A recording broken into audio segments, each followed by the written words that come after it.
to see you. Thanks for coming. Yes, thank you. What a turnout. Hi everyone. Hello. Hey.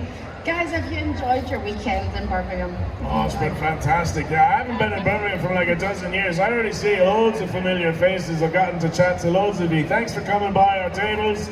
We'll probably be going over there again before the end of the day. But thank you for coming and saying how much you enjoy the work. It means the world to us. It really does. Thank you. Round of applause for you guys, come on. Thank you. And what is it about events like this that you guys love so much? Like, what kind of things do the fans say to you when they meet you? They generally ask me to scream Lenny. Which I don't mind doing, as long as I still have the vocal cords, I guess. I wanted to go back to the beginning of your, let's cast our mind back to the beginning of your Red Dead journeys. So, when you started on this journey, you guys, did you have any inclination of how important this game would be for people? No, not at all. I mean, and you started it before anyone, with the first one. Yeah. So your journey has been the longest, really. We wouldn't be here if it weren't for Rob. That's right. Rob, sitting here now, like looking back, what do you think? Do you feel like, oh, my God, I had no idea. What have you learned from this journey that you've been on? What have you learned? I want some nuggets of wisdom. Go for it. I've learned so much. But I think that the most overwhelming thing that I have experienced that I was not aware was going to be any part of, like coming to a convention. I thought, what do you talk about when you talk to people who want to meet you and tell you that they were a fan of your work? You just enjoy the conversation, and it's always awesome. Every interaction is so cool. But I have been overwhelmed by so many people telling me how the game that we all created has helped them through a tough time, or it's been something that's brought their entire family together. And so many positive, really cool things that have happened because of this game. And I love that. I love that more than anything. I never imagined that that would be the kind of stuff that I would hear, but it's so cool to hear. What about you, Peter? Do you get similar comments? What do fans say about your character and what they get from it? They know, you know what you've said to me. I see all your faces out there, you can't hide now. No, so yeah, I get a lot of comments that are, I can't really say them here probably. But you know, it's valid, the comments are valid, you know. Micah was not the nicest guy, and he did some questionable things. So, you know, I understand that the pain you feel, and I agree that Micah got what he deserved. But it's all been great. All of those comments means that the fans are so invested. All you guys are so invested in the game, emotionally attached to the game, as I was when I played it for the first time. Even though I was in it, and I kind of remembered what I had done, and I became emotionally attached. Playing his character, fighting my character. So yeah, good stuff. Roger, like, what is it about your character, the character that drew you in the most? When you get a script like that, or you get something like that through, what is it that makes you go, wow, this is good? I was always a huge fan of Westerns. Me and my dad would watch Westerns together, and you know, going to earlier what you were saying about how Red Dead has brought families together. I never, ever would have expected that. My dad would scream at me to get off Mike Tyson's Super Punch-Out when I was just about to beat Soda Popinski, and that would caused a lot of division in the family. I'm glad it's gone 180 now. But to answer your question, huge fan of Westerns, and the thing that drew me to Arthur too is that there's a sensitivity there that you don't see in a lot of protagonists in Westerns. You know, this is a guy who's not afraid to acknowledge, maybe not so much at the beginning, but you know, he learns to acknowledge his feelings and admit them to people that he trusts and whatnot, and a guy who tries to do better with what he has, and that's one thing that really appealed me to Arthur. I like that. This is a question for all of you. I think with games like this, especially, like, it's so deep and layered. For you guys, it's more than mere voice acting. You know, you're getting really, really involved. What would you say to people to get them to really understand the process of what you have to go through as actors? Do you want to start, Roger, and then we'll... Well, you know, the majority of the job that we did was performance capture, which, you know, it isn't voice acting at all. They are two separate mediums. Maybe about 10% of what I did was in the booth. Would you say the same, guys? So the majority of it was in spandex with all those balls on, you know?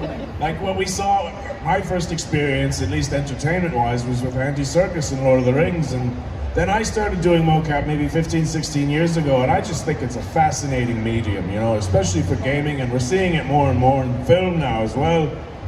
But on one location, in one set, you can be in Antarctica in the morning, and you can be in medieval England in the afternoon, and it provides a lot of freedom. And that's one of the reasons why I really love it. And I love voice acting too. I just think it's completely different. You only got one tool at your disposal to create a character with voice acting. But with performance capture, you have your physicality that you can lend to the character too, and see how you think they move and walk, etc. And we would rehearse our scenes and we'd shoot them not that dissimilar to film, you know, and we would have sets. There would be pipes and scaffolding, but it would be dimensionally accurate to what you guys see in the game. So, not to bore you too much, I love both. I love performance capture, and it's just, the technology is just getting better and better and better. What about you guys, like Rob, like when you're doing the sort of performance capture stuff? Because it's like, you know, you're wearing, I've seen the little suits with the little balls all over them and stuff. Sounds weird, spandex with balls. That's basically what it is. How do you, from Glasgow, sorry. I mean, how do you kind of, as an actor, get into the mindset of, right, I'm in spandex with balls all over me, but I'm getting into this. How do you kind of... Well, we did wear cowboy boots and gun holsters. That's an image. That's definitely an image. Yeah, but you have to imagine everything else too. Like for the house building stuff, right? So they gave me an actual hammer, but it was made of styrofoam. So I had to imagine, you know, holding a hammer and picking up lumber and different things like that. It wasn't real pieces of, because the stuff that in game would have been too heavy. Acting! Yeah. But what's funny about that kind of stuff is that I would pick something up that in the game was supposed to be heavy, and I would just pick it up because I wouldn't realize, oh, that's way heavier than I'm making it look. So the director would say, oh, you're so strong. So make it look like it's heavy. And I thought, okay, yeah. So then I realized to sell it, I would pick something up and, you know, really grunt to make it, that helps sell it, whatever. And so that got in my head so bad. Well, I do construction work for real at home. And so then I would come home from shooting and I would go work on my real construction job. And I would like drop a nail on the ground and I'd bend over to pick it up and be like, ah! And all the guys I work with are like, what is wrong with you, man? I couldn't turn it off. So I may even still do it today. I love the idea of the director where you're so heavy like that, you know, you're a tiger, you know, like, that's it, give us a pose. What about you, Peter? Was there anything about the process? It sounds like a fun process actually, but anything about that was challenging or difficult? I didn't need the mic up here to grunt like that, I guess. It's been a lot of grunting so far. This is a grunty panel. What a challenging part for me was definitely going to the bathroom, because you got the spandex on and you got the balls. The balls on the suits, and so you know, after if you use the bathroom, you move the suit around, and then when you're done with that, you have to go back and they have to go through this process for the computer to register what the positions of all The rerun. Yeah. So it's a whole process. If you've got to take a break to go to the bathroom, everything has to stop. Then you have to go in and you re-ROM so the computer can recalibrate itself to, you know, if the balls have been adjusted by just a tiny bit. So, you know, really fidgety wasn't stuff. that difficult emotionally, but it was sort of maybe it was difficult emotionally a little bit. I don't know, like going to the bathroom and hearing a plop and knowing it's not anything but one of the balls falling off. One of the balls falls in, Yeah. and you're hoping it's one of the balls from the suit. Yeah, absolutely. Pray for external balls. Just pray for That's those. right. Pray for the spandex balls. How many times have we said balls in this interview? This is unlike any other panel I've been on. Like, said I was from Glasgow. This is what you're getting. F's in the chat for the balls, please. So, Rob. Oh my God, it's already derailed. Oh my God, this is Sunday. It's Sunday. It's past 4 o'clock. Here we go. Rob, you've been recognised in a lot of lists for your voice acting. How does that feel when you see your name pop up? Like, do you feel like humbled by that, or it's kind of nice to get an accolade? Well, thank you very much. It's very, very unexpected and doesn't seem real in a lot of ways. I mean, I do very much enjoy the work. I try my hardest whenever I have an opportunity, but I also work in a small town in Indiana, pouring concrete the majority of the time when we're working. And those guys there, they don't care about anything about me. So I'm really kind of, it keeps you very balanced, you know? So I see things sometimes with my name on it and I think, that's awesome. But I don't know that it goes any further because I'm also constantly reminded of how incapable I am by all my other coworkers, you know. So it is a really cool thing, and I appreciate it, you know. But it's also kind of like it's not even real. I don't know how to compute it. So. You're very strong. Just remember, you're very strong. Thank you. Very strong. I'm hoping we can get a chant later. Just you're very strong, Rob. You're very strong. You're very strong, Rob. In terms of games like this, I think there's still, well, for me anyway, I've been playing games since the Atari ST, giving away my age, and all of those consoles. And the games industry is huge, but I think there are still a contingency of people that think, oh, it's video games, it's for nerds, you know. What would you say to people like that, Roger, who go, oh my God, this is just what's this game? It's just for nerds. Because Red Dead is so different, so different. I would say you're absolutely right, and what is the problem with that? But I think I see, I grew up, we're like the first generation that grew up on video games. I remember Pong and Atari 600 and all that, and the genre has grown up with us, and now there's stuff for middle-aged guys. You know, so it's entered the mainstream. It has entered the mainstream, and we've seen it do that, and and we've seen it expand as well. There's online stuff, there's story-driven stuff, there's first-person shooters that all the 10-year-olds are really good at because their reflexes are too good. But it's just expanding and expanding and expanding, and there's plenty of room for everything and plenty of room for nerds. Yeah, exactly. Let's have a round of applause for all the nerds in here. Yes! It's open to be a nerd. Yes. What about you, Peter? Do you think attitudes will change slowly as we just travel, as we get older? And these, we're an older generation now. Oh, sorry, no offense. I mean, we're slightly older, and I think attitudes will change as time goes on. Do you think that will change? Sure, and I think that, the industry is constantly changing and constantly evolving at an exponential rate, and I think the more it evolves, the more people from all ages and all walks of life will be involved, possibly on an everyday level. I'm not a fortune teller, but that's all I know. I'm just worried. I'm happy if I wake up the next morning. Yeah, totally. Making that sound as you get out of bed. That's what happens. Yeah. I've got some fan questions here that I collected online, and then I'm going to ask you guys if you've got a question for these guys. So have a wee think. Nice one. So first of all, this one's for Rob. Okay. What is the most valuable lesson you've learned from working on Red Dead 1 and 2 from Jack Williams on Instagram? Valuable lesson. Valuable. We know that you're strong, so now valuable lesson. I think that, and I always tried to be very well prepared as far as when you do performance capture, you have to memorize your lines.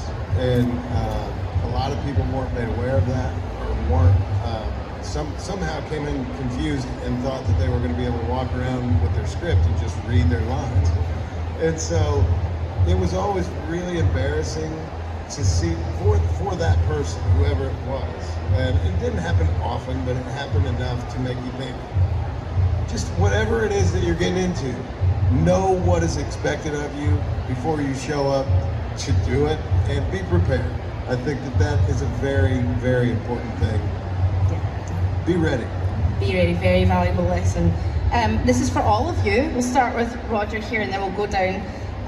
What would you name your horse if you owned one in real life? From Aaron Ashley on Twitter. All right, go for it, Roger. I remember one of the reviews first off after the game, excuse my language, but he didn't like the game because he couldn't call his horse Shit Factory. Which is fair, I guess. They were, you know. I would not call my horse that though. I might go with, I don't know, I might go with Sparky or Boadicea, which is, Arthur makes reference to Boadicea as being his horse before the Blackwater Massacre. So maybe I'd go with Boadicea or Boudica, whichever you prefer. Oh, okay, all right, Rob, and then Peter, what would you call your horse? I've been asked this before. I think if I ever had a horse, I would want it to be a male horse, and I would name it Blue, just so when I called it, I could go, my boy, Blue! Yes. I don't know. I don't know. Blue, okay. Peter? I think if it was a male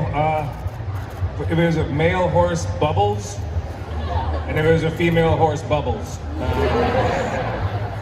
My horse was called Yoga Pants.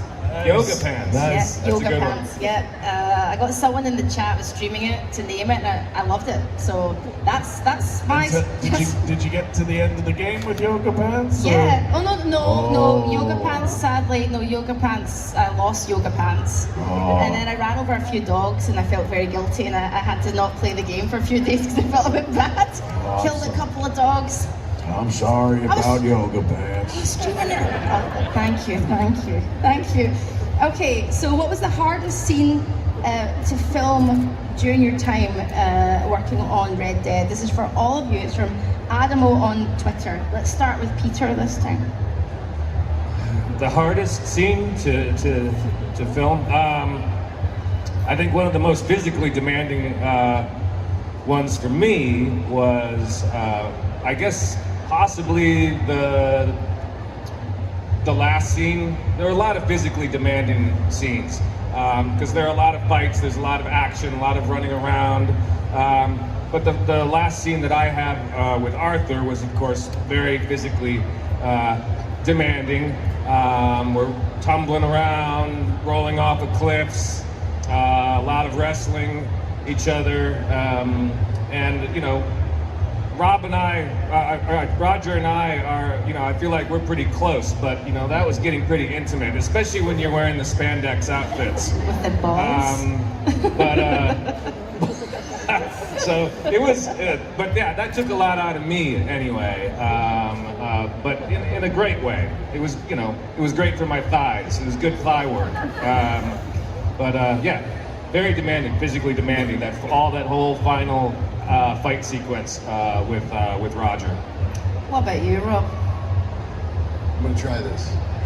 There's nothing like threatening the man who's recently kidnapped your son to disrupt your sense of peace and well-being. I didn't say it right even then, that line. We did that 30 times in a row.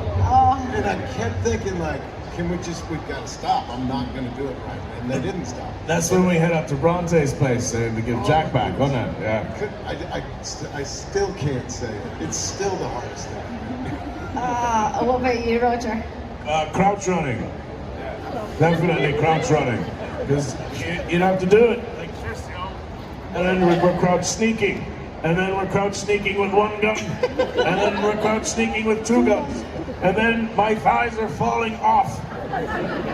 That's right. We spent about 2 or 3 days. 2 or 3 days so that they could capture how we individually crouch ran. Which I loved, you know, because I'd rather it be me than a stunt performer, because I think when you play, especially if it's the playable character, you can tell when they move differently, you know?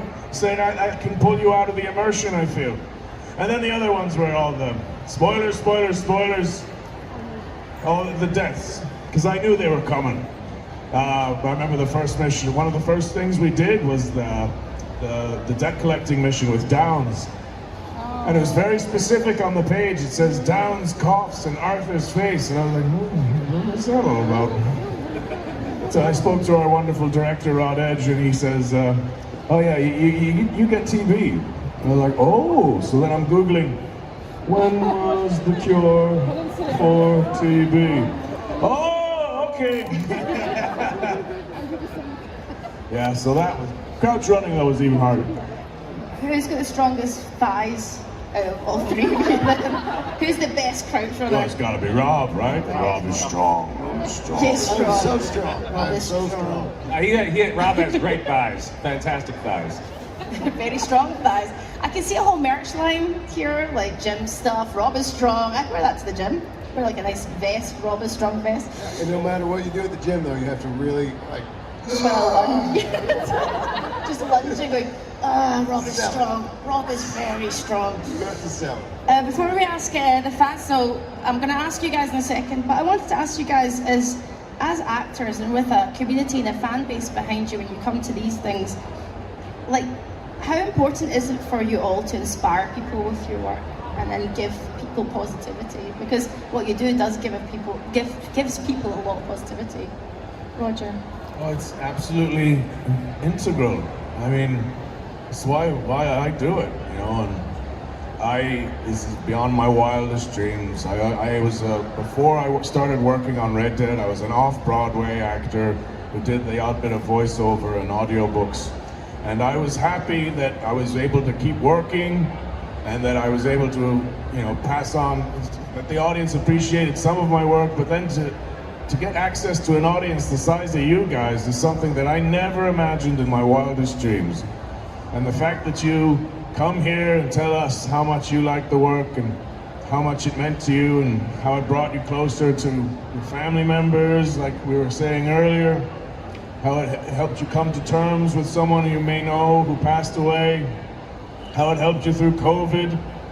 You know, it's the hugest privilege in the world, and it's the entire reason why I do it, and I'm so grateful to all of you. Yeah, thank you. Do you want to add anything, Rob? Well, I want you all to know that you also inspire us with the stories that you share with us, things that you're getting ready to get started on as far as school or careers or projects you're working on, or the artwork you share with us, all the creativity. You are inspiring to us as much as we might be to you. It's awesome, this transaction that we can have with each other. I really appreciate it. And it reminds you, when you're inspired, you're reminded, there are things that I want to do, and I better do them now, because you never know what's going to happen. And as far as we know, you only get one chance at life, right? So moments together with a crowd of cool, inspiring, creative people, I think it's such a healthy thing. I love being part of it. Damn right. Will you be, Peter? I mean, I don't have much to add other than, I mean, this is easy for us. And to be inspired, and the inspiration and the positivity is easy because of the inspiration and the positivity that is coming our way from all of you. So we don't have to do much. We're getting all of this amazing energy from all of you all the time. And I know I joke around with, Micah, people saying I hate you, and but it's, it's part of the game and it's understandable. But all of the community of fans is so positive. It's easy for us and enjoyable. Round of applause for these guys before we go to fan questions. And that's for you guys too. Too nice, you guys. Okay, right. Get your wee paws up. Right, hands up. Who's got a question? Right, I'm gonna go easy first, because I've been on my feet in these heels all day. All right, okay. What's your name, my love, and what's your question? Hi, I'm Jenny. Yeah, just kidding. Hi, I'm Jenny. Nice to meet you all. I have a question for all. In between the production of Red Dead 1 and Red Dead 2, has there been much improvement in the motion capture technology? And if so, what new advances in the tech are there? Wow, yeah, great question. Thank you, Jenny. Yeah, there have been improvements in a lot of different ways. I guess are we going to talk about balls again? Is that Talking about balls again. No, so I will say that as far as, okay, so there's a big screen in the room where you work, a big like movie theater size screen, and at the beginning of Red Dead Redemption, you could see on that screen where the balls were on your body, right? You could wave your arm and you would see the little dots on the screen waving, and you would say, all right, those are my dots, all right, that's cool. Well, so by the end of Red Dead Redemption, actually not even the end, but throughout Red Dead Redemption 2, there were little monitors all around on the floor and also another big screen. But now you see your full avatar. So you could see yourself waving as your character waving right back at you, which is really cool and really helpful in a lot of ways. You guys probably have more. I mean, they're developing this technology, you know, as they're going along. You're not going to a store and buying something that someone else has come up with. These people are creating it there, trying to figure out what works better, what works best, and I don't know how they do it, but that's what they are working on, to improve upon this technology constantly. So the technology has changed dramatically in a very short period of time. Thank you very much. Okay, we have a young man here. What is your question and what's your name? Hi, my name's Solomon, and I wanted to say, for all of you, if you didn't play the character that you obviously played in the games, who would you like to play other than your main character? Did you ever run into the sun worshiper? That dude, yeah. I don't know. I mean, I could never ever imagine trying to play another character, especially from the gang and the people that we all worked with and have gotten to know. I could never try to do it as well as them or better. I love how that looks now. It would have to be a side mission guy that's like wild and crazy. That would be a lot of fun. Okay, okay, we got another question. Oh, do you want to answer, Roger, or you got anything to say? I always liked Charles Smith. I'd like Charles Smith. I thought you were going to say the leader of that turtle cult. Hey, turtles! Okay, we've got a young man here. What's your name and what's your question? Hi, my name's Jack. It's a question for Peter in particular. I remember the first game I played was you playing Harlan Fontaine in L.A. Noire. It's a bit of a different role compared to Micah, to put it mildly. How did you prepare yourself, I guess, to get into both the different roles, or how did you prepare yourself, especially for Micah in particular? Well, I've been asked this before. It's a good question, and I wish I could say for Micah that I took some elements of other villains and aspects of their personalities and incorporated them into the character, but really what it was just opening up some weird twisted part of my brain and letting myself into that and going, hey, here I am, it's easy, and then it's easy because it's already there in my head.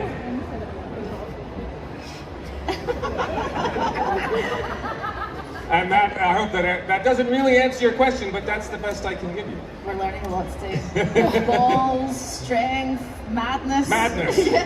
Thank you very much. Thank Thank you, you. my dear. We've got a lovely lady down here. What's your name? What's your question? I'm Eleanor. I'm actually doing an acting course at the moment, so is there any advice you would give about like the world of acting? Any advice? Do you want to start, Roger? And then Yeah, I don't think there's no two paths that are the same.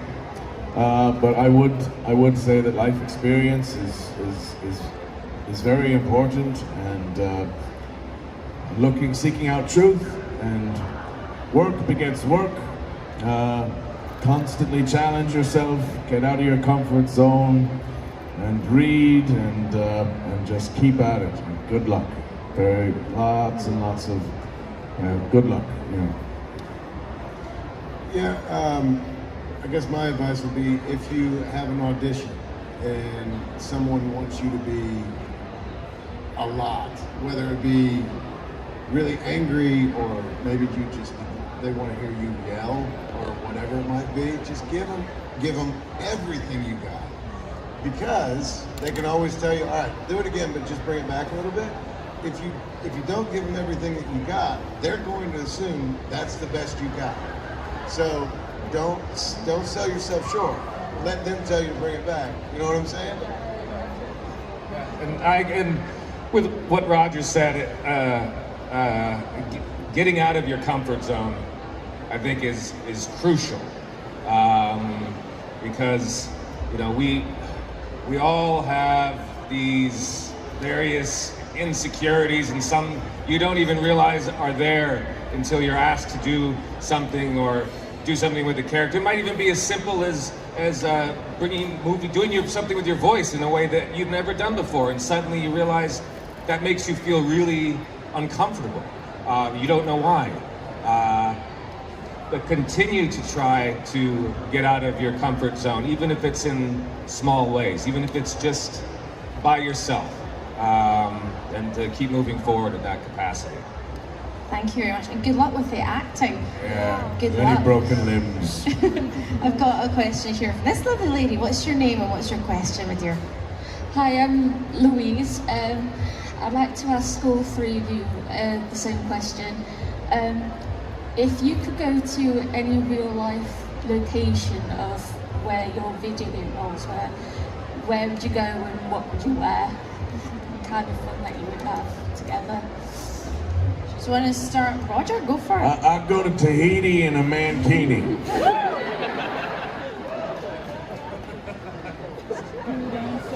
Did you have that prepared, that answer prepared? Like you've been thinking about that for a while? Yeah, I did. I've been thinking about it. Yeah. Sounds like the name of your first album. Yeah. What about you, Rob? Oh my goodness, I don't know. You know what? I don't know the map as well as I probably should, but I know Beecher's Hope, right? And I think that maybe I would hang out at Beecher's Hope, and I just would lock. There are specific doors on that barn. I just would lock them with a chain and never go through them. Yeah. Be shut permanently. I'd take care of that. Mount Hagen is quite lovely, but honestly though, I like that little lake spot. I can't remember the name of the lake, where you talked to that vet and you got his horse, Buell the horse. I think that's O'Crea's Run. O'Crea's Run, which was named after, believe it or not, one of the actors who played Uncle, who sadly passed away whilst we were working on it, John O'Craig.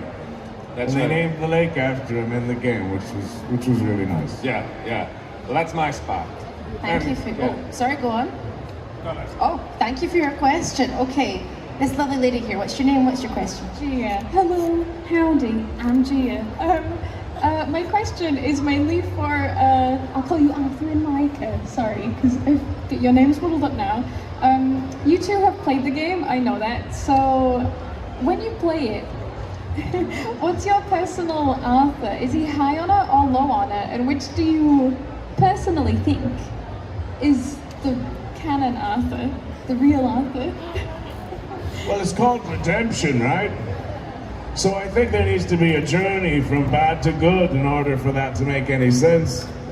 Plus, you know, you don't get as many bounty hunters after you if you have high honor, you know? So I think one of the best things about Rockstar Games, though, is that you have the freedom to do whatever you want. But I think they do encourage that Arthur has some path of redemption within the game. I think they encourage that within the gameplay. They encourage that with bounty hunters, like I just said, or you know, the prices of stuff in stores and whatnot. So I always adopted the high honor route. You know, yeah, I think so.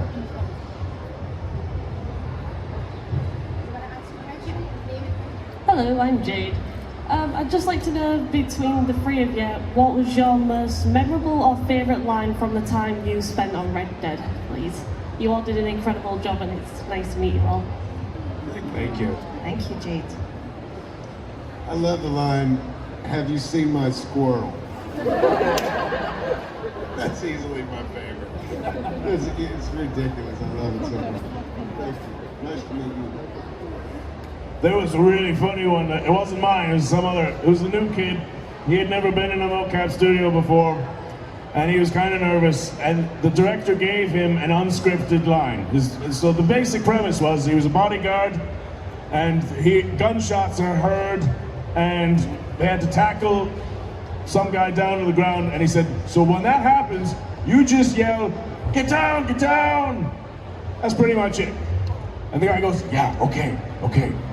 So, action is yelled, he sees his cue, he's on it, and he screams at the top of his lungs, "Get down, get down, that's pretty much it!" And I couldn't stop laughing for about 5 minutes. What about you, Peter? Favorite line? I think one of my top lines in the game, and it's not one of mine, is it makes me chuckle. It's just "You, sir, are a fish."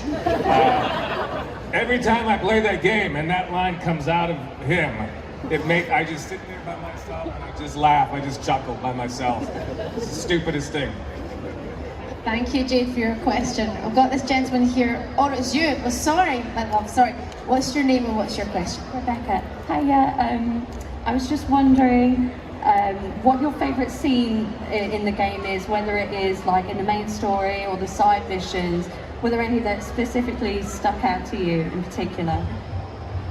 Do you want to start, Roger? Then we'll go Rob and then Peter. A lot of the side missions are a lot of fun.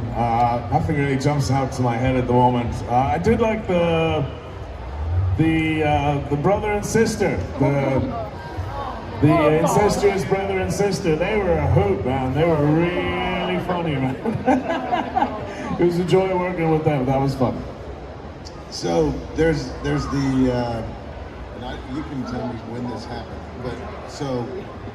If you played Red Dead Redemption, you see how Dutch ends, right? That situation with Dutch when he's on the cliff, and he's got this dialogue. Well, there's another situation in Red Dead Redemption 2 where Arthur and Dutch are kind of backing up to a cliff, and then they turn around and jump off, right? Yeah, we do a Butch Cassidy and Sundance Kid thing. And the writers were so genius because they echo a lot of Dutch's lines on that cliff face. So he says the same things there, which kind of links the two games in a really unexpected way. It was pretty cool. And so here's what was cool. So for me is that during Red Dead Redemption, I had this scene with Dutch, and we act that out. And then John is not in that scene that I'm talking about in Red Dead Redemption 2, but because I'm wearing the performance capture suit and they can change the avatar to look like anyone they want, I was one of the people that was one of the guards walking them back. I forgot about that, yeah. I got to watch Dutch kind of have the same scene, but I didn't say anything, obviously. But that was a really cool experience. Peter, you got anything to add? I guess, there's so many, and so it's hard to, and I like so many of them for so many different reasons, but there's a short scene, I guess midway through the game, I'm guessing, where Arthur takes Micah aside and says something along the lines of, you are the real hero of this game. And Micah says, gang, what are you talking about? And Arthur sort of points at the camera. And I'm confused about it, but he says, but anyway, I just want you to know that I think you're fantastic. And I say, great. I think that got cut, yeah. It may have gotten cut. Thank you very much for your question. And hello, my dear. What's your name and what's your question? I'm Harry, and this is a question for everyone. If your character was around now, what do you think their favourite film would be? Oh, let's start with Peter this time and go the opposite way. Or maybe not. That's a good question. Micah's favorite film. Bambi? Just because of the part where the mother gets shot. And then he'd turn it off. Rob, how are you following that up with? I'm thinking, like, I'm trying to think of this, like what has John been through in his life and what would affect him in a way that would work in a positive way. Because he had, so many, he had parents, then he went to an orphanage, then he went to a gang, then he left the gang, now he's got a family, and now he's taken away from his family. He's like, I don't know which way's up anymore. I don't know. You ever seen the movie Hoosiers? That's a good movie, and it's one of my favorites. They called it a different name over here, actually. It's Gene Hackman, and it's about the Indiana high school basketball team. Nobody over here knows what Hoosiers are, Rob. Well, yeah. Okay, so I forget what it was called over here. I'm sorry. Check it out. You ever seen Seabiscuit? Yeah. Have you ever seen, what was the other one they did? Well, anyway, check out Hoosiers. And I don't know what it's called here, but... Thank you. Oh, Roger. It was Gene Hackman, and it had Dennis Hopper. Dennis Hopper, as most of you weren't born. Well, I always liked Pee-wee's Big Adventure. I thought that was a pretty good movie. Thank you very much. Okay, yes, it's you. So what's your name and what's your question? Hi, my name's Matt, and I'd just like to ask, do either of you have a favourite piece of music or a song from either one of the games? I like the house building theme. Yeah, likewise. Yeah. I can't stand that song. Seriously? That's all I have to say. Anyone else want to answer? No, good. Right, okay, I think that's all for the questions. King Dale, we all good? Right, okay. Well, thank you very much, everybody. Round of applause for you guys. Thank you. Guys, please stay here because we're going to do a little selfie with these guys, if that's okay with you. With these guys as well. Selfie till everyone's like this. Yes, man, let's go. Thank you very much to you guys. Madness, balls, and strength. That's what I got. That's what I got from this interview. Definitely a Black Mirror sort of Beatles or something. there you go. That's the one. That's the one. Yes, that's the one. Guys, I hope you have a wonderful time in the UK and a safe journey back, and I hope that we see you again soon. Thank you. Thank you so much. Thank you, everyone. Thank you.